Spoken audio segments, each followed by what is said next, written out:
Second segment of the show for today. We have to talk about the labor movement in Tennessee. Mr. Jerry Lee, who is the president of the AFL-CIO, and with Mr. Lee is Kwame LLillard, who is the president of the African American Cultural Alliance. And let me welcome both you, Leo, and you, Jerry, to the show this morning, and to tell you how delighted we are to have the two of you here. And of course, I think our audience already know that the two of you are following a presentation that was made by a younger person. I think we need to leave. But what we'd like to do is to really talk about some of the things, some of the questions that she raised. Absolutely. In reference to this morning. But first, Mr. Lee, let's see if you can give us some information about your background, education, and your experiences, and then Kwame will give us essentially the same kind of information, and then we'll talk about some other things later on. And then we'll start talking about the labor union, teachers, and et cetera, all that. Yes, sir. Thank you, Dr. Taney. I grew up in Gallatin, Tennessee, graduated from high school there. When I graduated, family didn't really have enough money to send me to college, so at that time it was a lot of opportunity to get in apprenticeship training programs, and I applied for the electrician's apprenticeship program and the CWA Communication Workers program and TVA. And the IBEW electricians called me first, and beginning a long time ago, I served a 5-year apprenticeship with IBEW. Subsequently, I worked all over Nashville, many of the high-rise buildings you see we worked on. When I finished my apprenticeship, I went in the U.S. Army. I had been deferred from the draft in the 60s for the purposes of finishing that program, but I went in the Army in 62, served 2 years, and came out and was a journeyman electrician, went back to work as an electrician. Then about 72, GI Bill came along, went to the University of Tennessee at Nashville for a long time at night, and I graduated from there with a BS degree. Politically, in my union, I ran for business manager. Subsequently, after serving many different offices, I was 2-term business manager for my local union. And when Mr. James Neely went to the state to be Commissioner of Labor, he was the president of the Tennessee AFL-CIO, and I ran for that position, and I've been there since that time for about 8 years. I remember that time. And of course, Kwame, why don't you say something about your background? People know that you've been involved. As a matter of fact, you were standing up holding a sign here. And absolutely. It can truly be said that we represent, the two of us represent perhaps the oldest part of the civil rights movement. We do. Say something about that. And we should always be mindful of the towers and the giants in the labor movement and the civil rights movement, sometimes in the same person. A man named A. Phil Randolph, he wore 2 hats. He wore the hat of a civil rights advocate, a civil rights pioneer, but also the organizer of the Sleeping Car Porters Union, a very powerful black union. And we should always be mindful. We should never turn their hands loose with the civil rights movement and the labor movement, because they are the same. They have the same mission, and that is to bring social justice, to bring equality to the American citizens.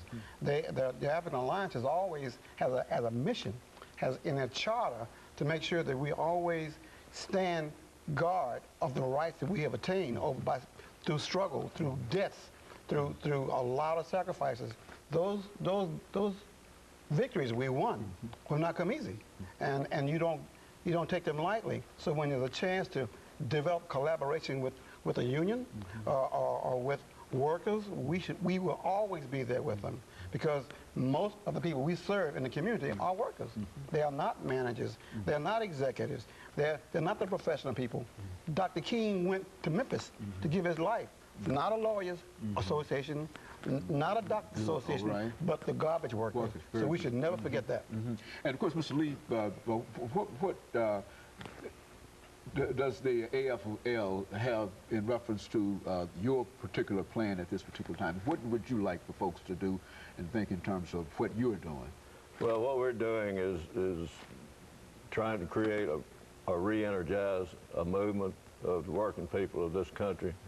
Things have gotten so bad for so many reasons, and politics being some of those reasons, but there are many reasons. Offshore, and we've lost a lot of our manufacturing jobs in this country. We've lost our industrial base, and we're talking about 12 to 14 million jobs when we talk about our industrial base. Those jobs are gone, and they'll be a long time if they ever come back. We are being attacked. They're trying to balance the budget on the back of poor people, working people, and they're giving the ultra-wealthy tax breaks all the same time, and it's just not right. You can't balance the budget of this country on the backs of working people. You know, when you think about AFL and CIO, why don't you give us some idea about how your organization is arranged, so that in other words, how you touch basically every labor person in this country? There's a national organization. The AFL-CIO was a union organization. CIO, one was more construction-based, one was industrial manufacturing-based. They merged in 1956. And recently, in 2005, some of them pulled out of the AFL-CIO and started another umbrella union called the Change to Win. But we all work together at all levels to promote the common good of working people, socio-economic welfare of the people. And so the things that you're doing here in the state of Tennessee, they're doing in Alabama and all over the rest of the nation, and this is indeed really an international organization. Absolutely, it is, and especially with the Canadian unions. We have a lot of Canadian unions in the AFL-CIO, and it's not as strong as it used to be, but we're still strong, and we're still advocating for the working people. And we also advocate for affiliating with community organizations. And you saw some of that in this last demonstration we had Tuesday. There were community groups and allies there from all over.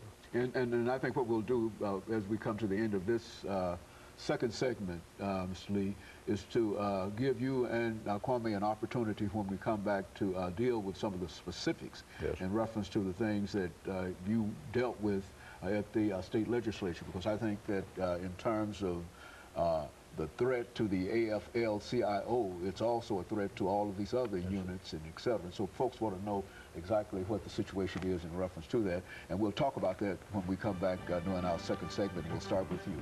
And of course, we'll be back with you following this short commercial break.